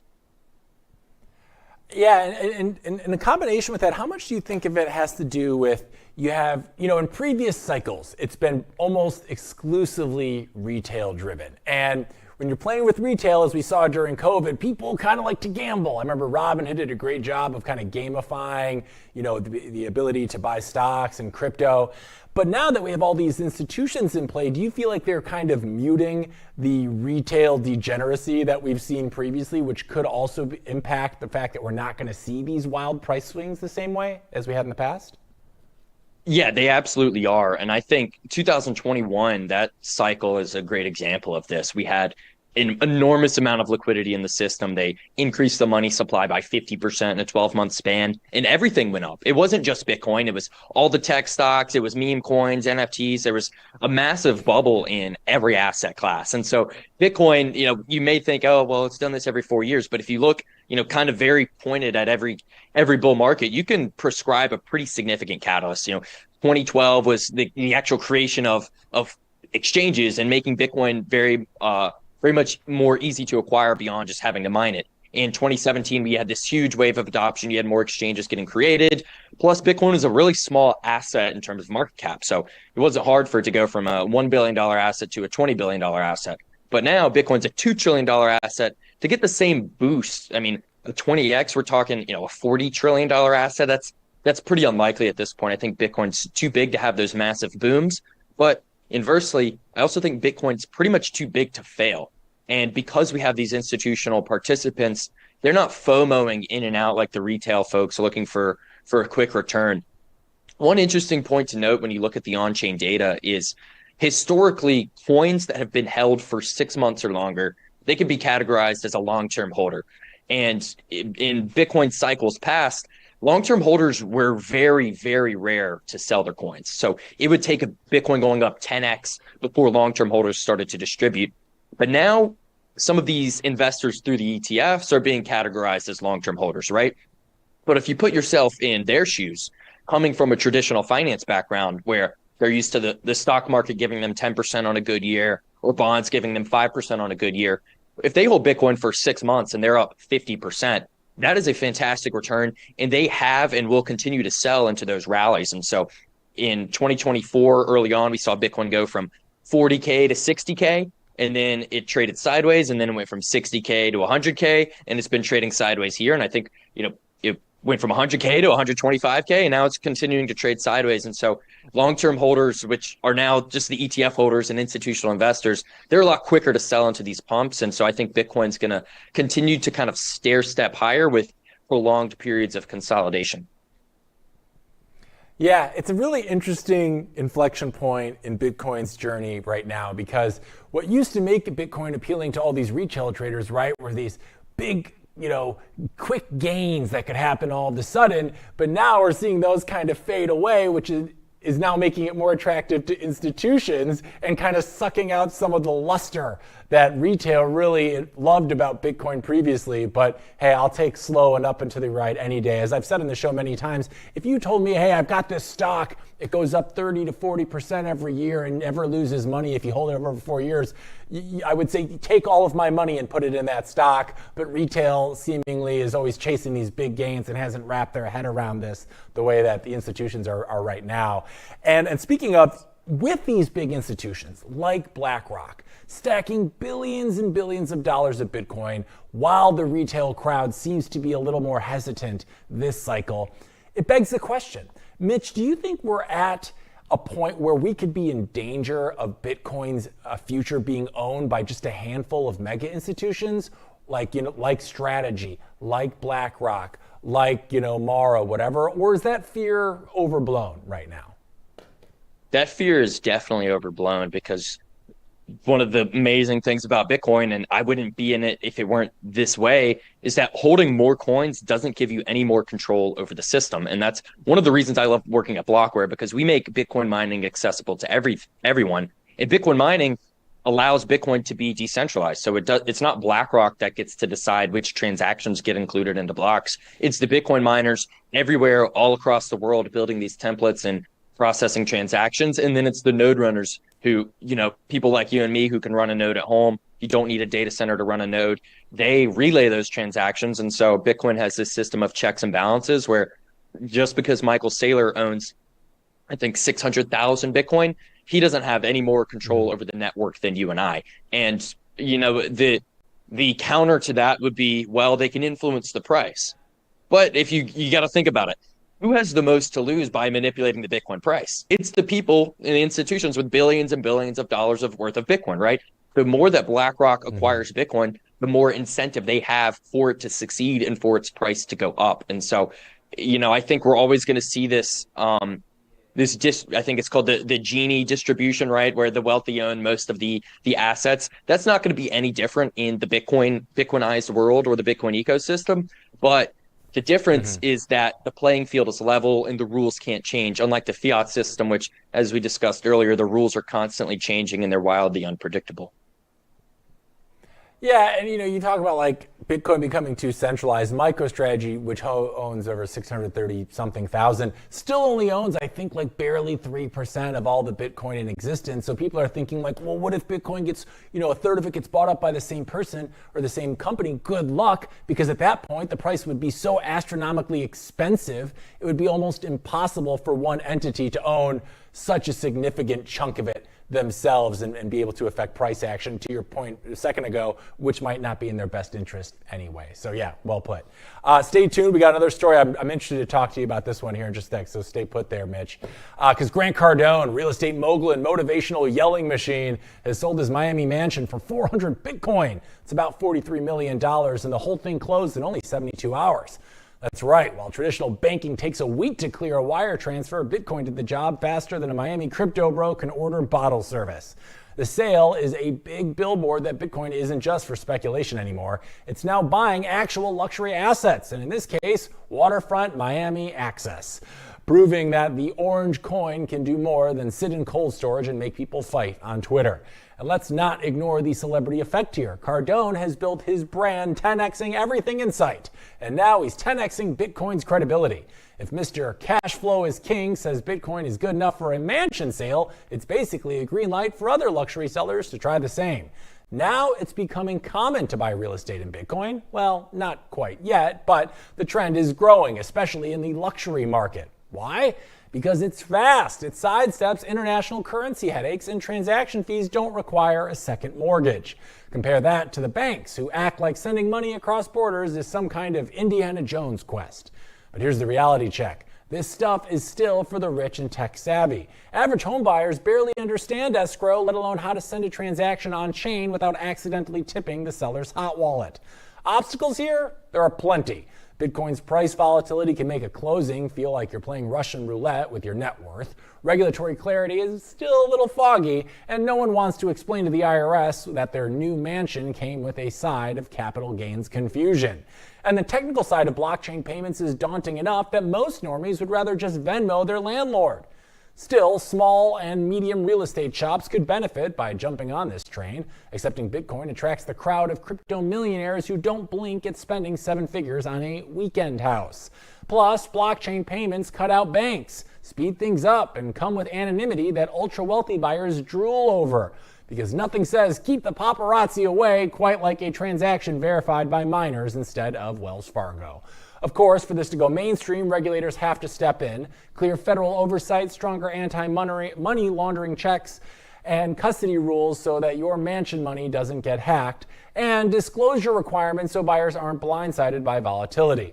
Until then, Bitcoin real estate will remain a playground for the bold, the rich, and the reckless. Bringing Mitchell back. Mitchell, what's your reaction when a big name like Grant Cardone sells a $43 million Miami mansion for Bitcoin? Is this just a flashy headline or an important milestone for Bitcoin adoption? What do you think? I think it's a bit of both, and it's been interesting to see the Cardone brothers' journey over the last 2 years because I constantly see their Twitter profile in these spaces learning about Bitcoin, and clearly all the content they've been consuming has had an impact because Grant Cardone is selling his massive Miami mansion for Bitcoin.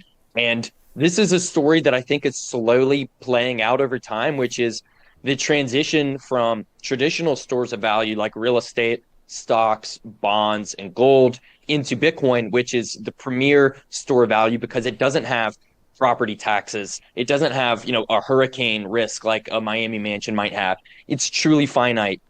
And you don't have to constantly spend money on maintenance and repairs and, finding tenants and doing all these sorts of things. And well, let's be honest, a lot of real estate is owned not because people actually want to live in it, but because they're looking for a place to store their wealth that doesn't lose value. And so Bitcoin does that better than real estate. It does it better than stocks, better than bonds. And so we're seeing, like Mr. Cardone here selling his real estate to buy Bitcoin. I think that's a story playing out everywhere across the country. And it's making headlines in this instance because of who Mr. Cardone is. But I'm confident there's hundreds and thousands of different real estate investors around the world running the same internal calculus on whether it makes sense to own an investment property or just to own Bitcoin. Yeah, it really kind of feels like this is just the beginning of this becoming more popular. I actually had the opportunity to sit down with Grant at the Bitcoin conference in Vegas this year, and he told me, quote, I'm going to orange pill more people through doing this than anybody in the world. So if this becomes a thing like it looks like it will in the future, he very well might be right, but I guess only time will tell on that. All right, stay tuned. Mitch, we got one more story, and I'm going to bring you back because Pantera Capital CEO Dan Morehead went on CNBC and dropped a casual bombshell. He thinks Bitcoin could hit $750K within the next 4 years and maybe a full million during his lifetime. Pantera, by the way, was the first Bitcoin fund in the world, FYI. Back in 2013, when Bitcoin traded at $104, they called for 5,000. They, of course, were mocked, and then they were right. Last year, they even predicted 740K, aiming for 2028, but admitted it might still be a little optimistic at that point. Now, Morehead says it could happen even sooner, and the data, it backs him up. On-chain numbers show Bitcoin inflows in the last 18 months have blown past everything in its first 15 years. Between 2009 and 2024, Bitcoin absorbed $435 billion in capital. Since 2024, another $625 billion. That's more money in a year and a half than in Bitcoin's entire first decade and a half combined. The realized cap, which values coins at the last price they moved, has now shot past $1 trillion. The reason? Spot ETFs. They've brought in waves of new capital, making it easy for traditional investors to buy Bitcoin without touching a wallet.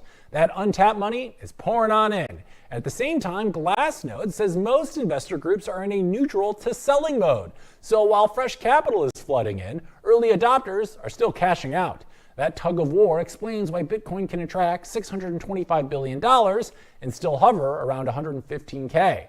Right now, Bitcoin is trading right around that level after hitting a high of 116.8 a few days ago.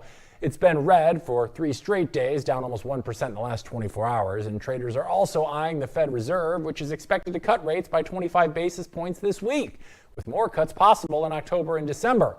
Inflation numbers aren't exactly helping. CPI jumped 2.9% in August, the biggest monthly spike since January, with core inflation at 3.1%.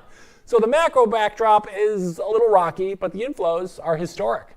In the past, small inflows could double Bitcoin's price. Now it takes hundreds of billions to move the needle. And yet the needle keeps on moving higher. So when Dan Morehead talks about $1 million Bitcoin, it isn't hopium, it's math, history, and the single biggest inflow cycle Bitcoin has ever seen. Combine that with ETFs, Fed cuts, and a government openly debating a 1 million Bitcoin reserve, and the only logical conclusion is that this bull run has barely even started.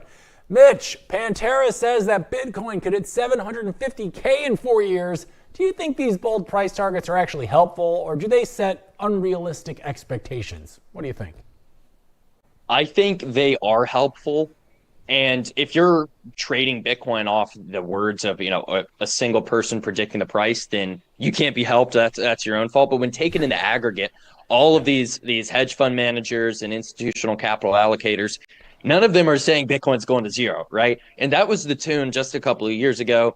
I think 2022 FTX went under. Everyone thinks Bitcoin is the same as all these other cryptos. You weren't seeing these bold price predictions.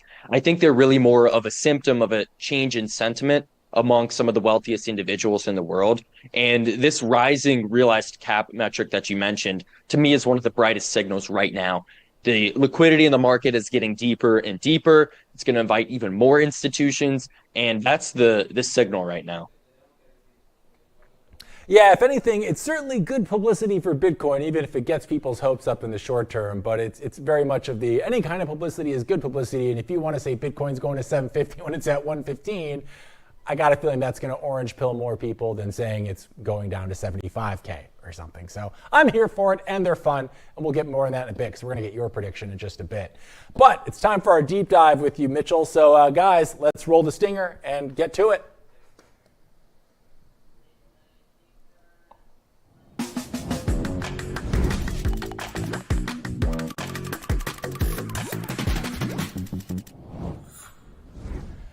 All right, Mitchell, it's time for our deep dive with you. We got a little bit of insight into your career journey and history before, but I want to dig a little deeper now. Something we touched on earlier is you said you've been in Bitcoin for about 4 or 5 years now. Everybody's got that moment, their orange pill moment. Tell us, what was that like for you? Did you hear about it from a friend or something that told you to get involved? And how long did it take you to really wrap your head around what Bitcoin is after you heard about it? It takes a lot of us some time, so. Gotta ask. Yeah, so it took about 6 months. So I actually bought Bitcoin in August of 2020. And the reason I bought it is because I wanted to bet on the 2020 presidential election. And this was before gambling was like mass legalized across the United States. And so I had to buy this fancy, internet money to go do that. And well, I got smoked. I bet on Trump. He lost. And so my trust in institutions was at an all-time low. If you think back to 2020, obviously we were all locked into our homes. There was a lot of censorship online. I didn't believe the results of the election. So institutional trust, all-time low.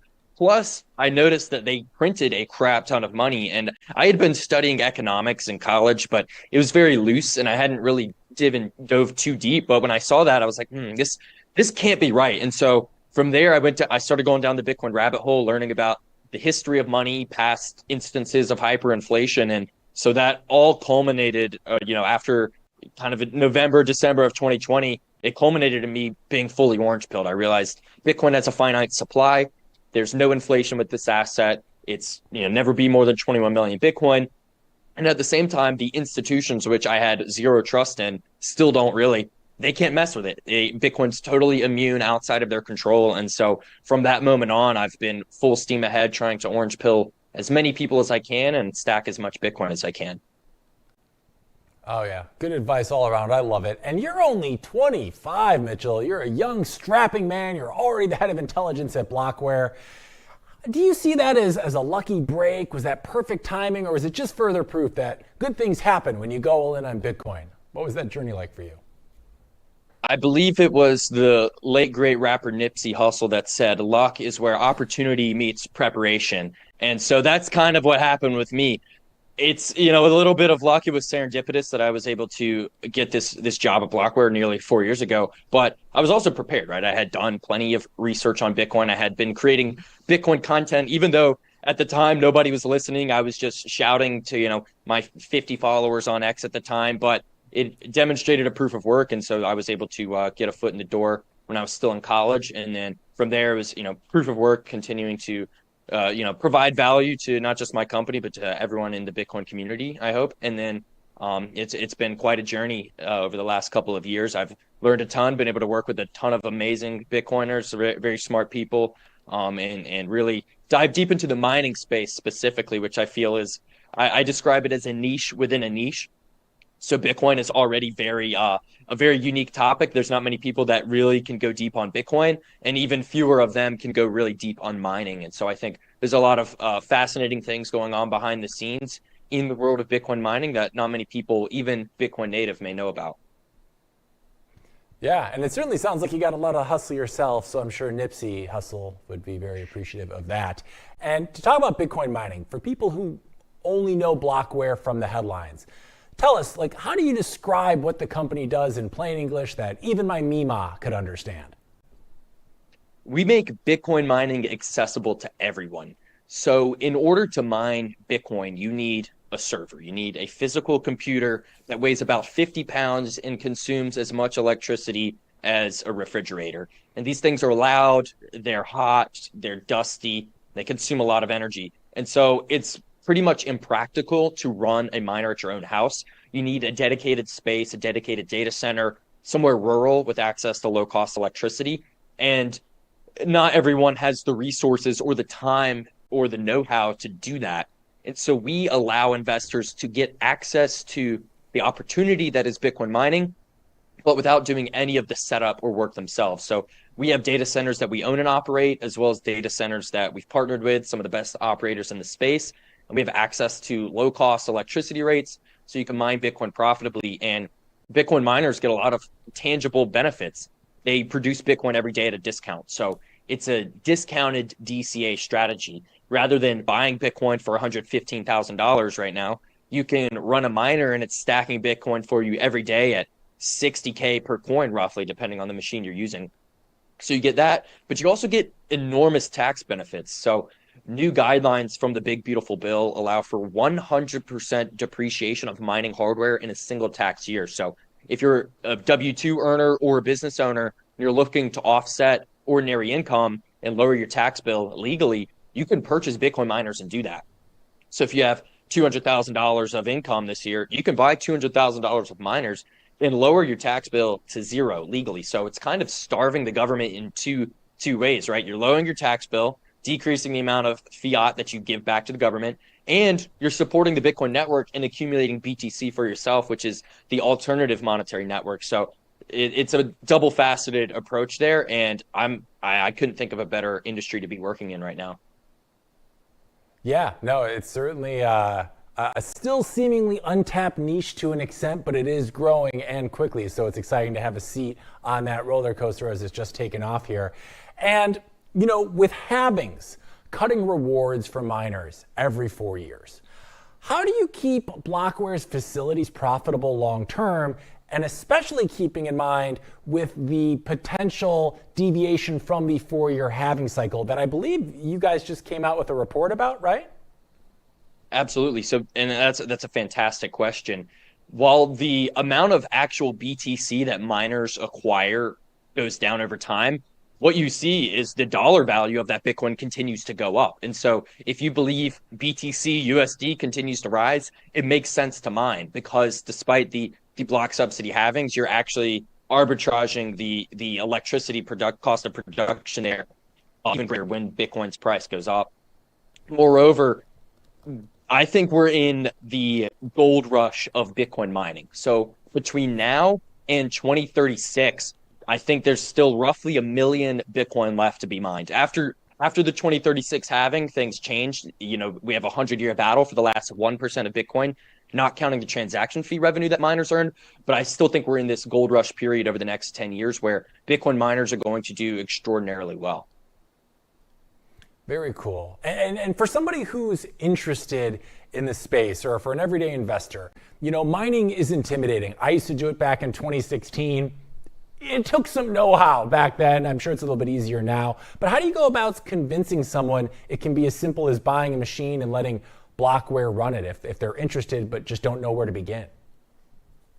Yeah, well, a good place to start is simply visiting our website. So we have a plethora of resources. You can see a video of some of our facilities. We actually took some of our clients on a tour there recently. It's a turnkey solution. So you don't have to buy a machine that, you know, gets shipped in from China and takes a couple months and you're not sure where it's going, how it's going to get online, when it's going to get online. We have miners that are available right now. They're already plugged in. We have a marketplace that's proprietary, so you can see the hash rate, the energy consumption, the power draw, the profitability, the revenue, everything you want to know about a Bitcoin miner, all the analytics. You can see that transparently before you even make a purchase. So that really de-risks the opportunity for someone looking to get into the space. Love that. I mean, everybody loves a little de-risk in this space, but we're also always chasing that upside, which brings us to the next thing that we're going to do here, Mitchell. So every time we have got a special guest on our show, we play a little game with them, kind of Price is Right style. This has been an interesting year for Bitcoin. 2025, Q4 is coming up. We're expecting big things. With that being said, a lot of people are making some pretty fun price predictions. So here's the game. Let's bring up our leaderboard here, Victor, really quick, and go to camera 3. So we play this Price is Right style game. At the end of the year, we ask all of our guests what their price prediction is for Bitcoin. Again, this is all for fun and games. You can see our list right here. The highest bid we've had is Knut Svanholm at $443,000. I apparently am the most conservative one so far. I think mine says at like 143, 142. for fun, because I really want to award you with the Roxom Patagonia that we're giving away to the winner, what is your price prediction to the dollar by the end of 2025? Because I want to put that jacket on you. Man, I feel like I have somewhat of an advantage here because the year is almost over. I can imagine some of these predictions were made a while ago. But I mean, I don't want to be that guy, but can I say 142,499? Absolutely, you should be that guy because this is Price is Right style. So 142,499, was that right? I won't be that guy. Let me lock in 135,000. I think Bitcoin finishes the year strong, but I think 135 is about where I expect. 135. Okay, so let's put Mitchell on the board for 135. Finally, somebody more conservative than me. I don't know if it's a good thing or a bad thing, but we'll take it. All right, Mitchell. So our time here for today is coming to a close. But before we let you go, I'm sure there are plenty of people out there after hearing you talk that want to learn more about you, that want to learn more about Blockware. What's the best place I can send them to get whatever your most, your latest hot takes are and the most recent things you and the team at Blockware are up to? Yeah, you can find me on X at Mitchell Hodl, so MITCHELL Hodl. I'm very active on there, post pretty much every day except for Sundays. And also go to blockwaresolutions.com. If you want to learn more about Bitcoin mining, there's a contact form there you can fill out. One of our team members will be in touch. And there's also a plethora of resources to educate yourself on Bitcoin mining, the tax benefits, what it actually means, how it works, and everything. So blockwaresolutions.com. Amazing. Well, Mitchell, I got to say, thank you so much for joining us today. It's always great to get different perspectives of people in different parts of the industry, and we don't get a ton of people from the mining sector in here, so it's always great to learn how things are looking on your end, and we appreciate your expertise and insights and for sharing those with us today on the show. Thanks for coming by. Thanks for having me, Hank. I enjoyed it. Yeah, we'll have to do it again sometime soon. Enjoy the rest of your week, and hopefully I'll be giving you a call up with an address to send that Patagonia by year's end. Yes, sir. All right, have a good one, Mitchell. All right, we're taking a quick break, but when we're back, we're going to wrap up today's show with a little bullish, bearish, or BS, so stay tuned to all that coming up on the Blockchain Report when we return. Security matters. Zappo Bank, the only way to bank your Bitcoin. Apply now at zappobank.com. So, tell us about your furry friend here. What's his name? Oh, this? This is Bitcoin. Bitcoin. It's not just a cat, he's family. Quite a name, and I must say, looks quite pampered. Oh, absolutely. Bitcoin deserves nothing but the best. He's my little prince. But with such a valuable pet, aren't you afraid of losing him? Losing Bitcoin? No, it never happened before, so it's not something I worry about. Excuse me for a moment. Bitcoin, stay here, right?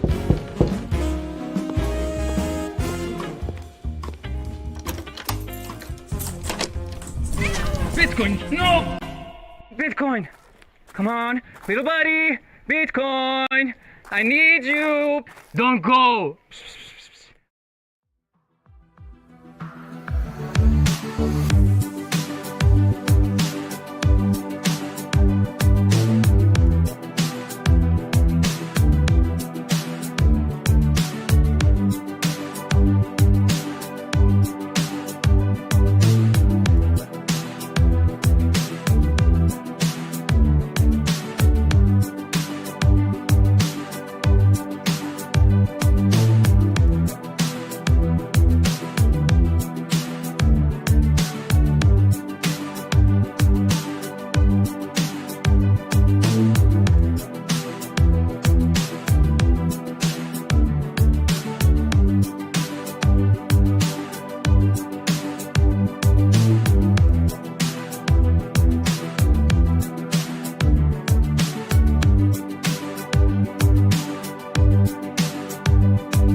Welcome back. It's time to wrap up today's show with a little bullish, bearish, or BS. This is the part of the program where we recap today's top stories and let you know how they are looking for our beloved orange coin. Let's recap. First up, Michael Saylor and a group of Bitcoin advocates pitched Congress on the Bitcoin Act today, which would direct the U.S. government to acquire 1 million Bitcoin over 5 years.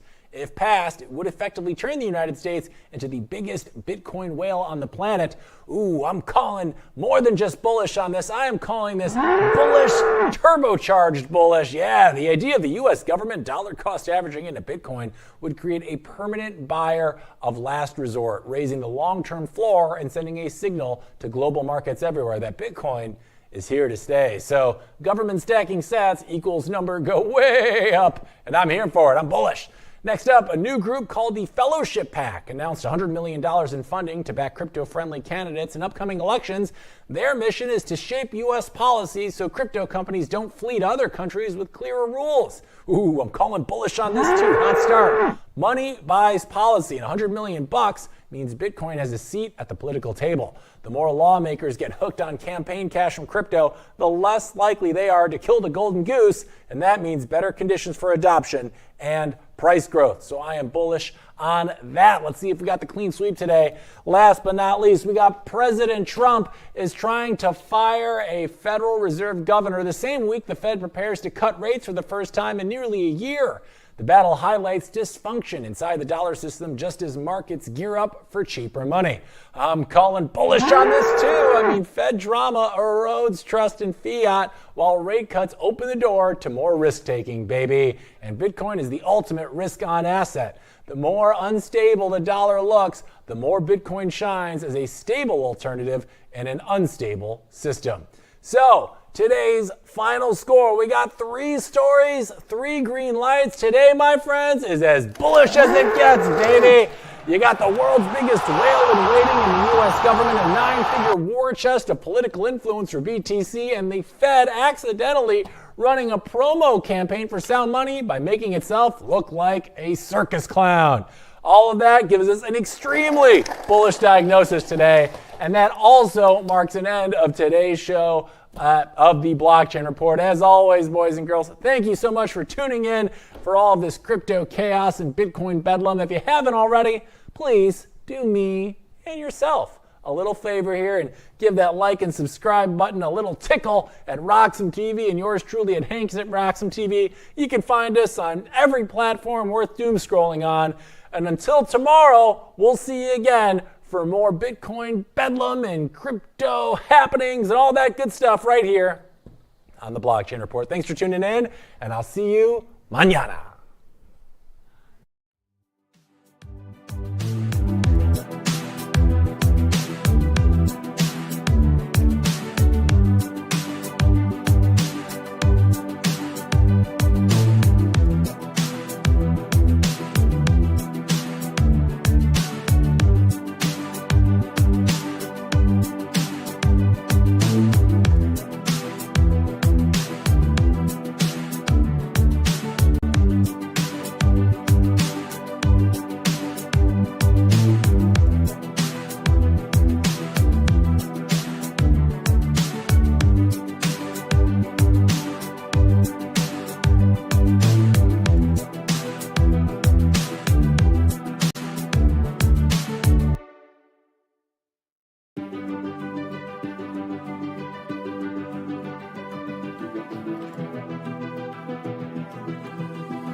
Security matters. Zappo Bank, the only way to bank your Bitcoin. Apply now at zappobank.com. So, tell us about your furry friend here. What's his name? Oh, this? This is Bitcoin. Bitcoin. It's not just a cat, he's family. Quite a name, and I must say, looks quite pampered. Oh, absolutely. Bitcoin deserves nothing but the best. He's my little prince. But with such a valuable pet, Aren't you afraid of losing it? Losing Bitcoin? No, it never happened before, so it's not something I worry about. Excuse me for a moment. Bitcoin, stay here, right?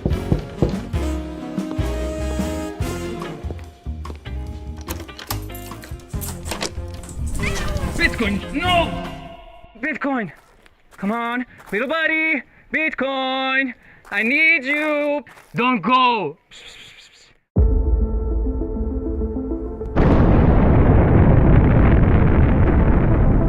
In a world far away. Nah, just kidding. This story begins in this world. It all started in 1460 in Antwerp, when the first commodities exchange was created, but the real transformation came in 1602, when the Amsterdam Stock Exchange was founded. Considered the oldest in the world, it was the first to trade financial assets. Over the years, Britain expanded its colonial and maritime influence, and the British pound sterling overtook the Dutch guilder in the market. Thus, the London Stock Exchange became the financial centre of the world. The 20th century came, and the world got into some trouble.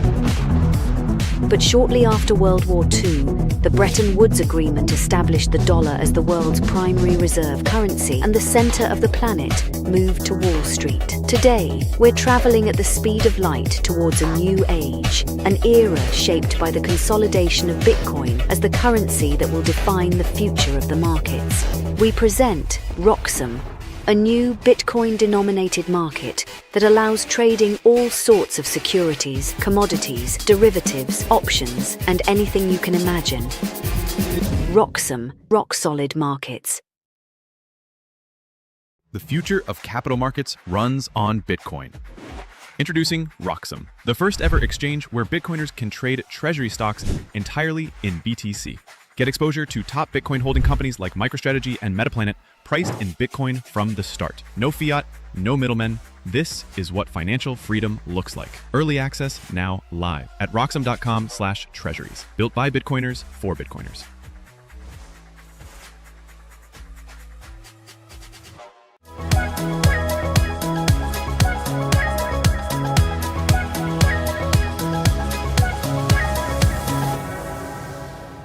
We're at the highest bar in the world, guys. The highest bar on planet Earth. I'm here with Mark Moss. We're on the cusp of Bitcoin Asia in Hong Kong.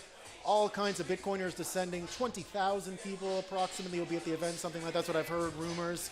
But not many of them as interesting as Mark Moss. Mark, I've had pleasant strolls with you on the Gulf Coast. I've spent time in Amsterdam with you, and here we are in Hong Kong. And we got a lot to talk about because you've been busy this summer since I saw you last in Las Vegas, haven't you? I've been super busy. Up to a lot of stuff. So a lot of stuff. Give me the download, man. Give me the update.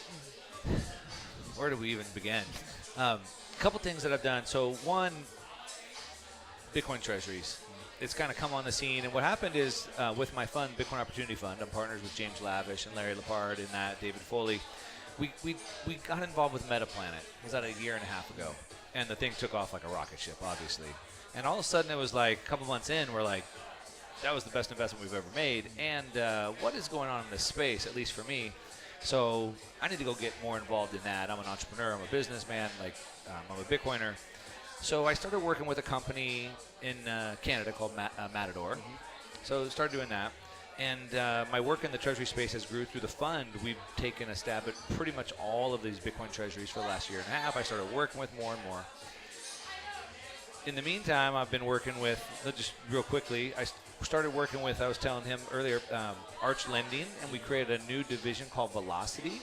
And we started releasing individual financial products built off of Bitcoin. So we created one called Perpetual Income. I launched it at the Bitcoin Vegas show. I may have told you about that, where we harvest yield for income, tax-free income off of Bitcoin.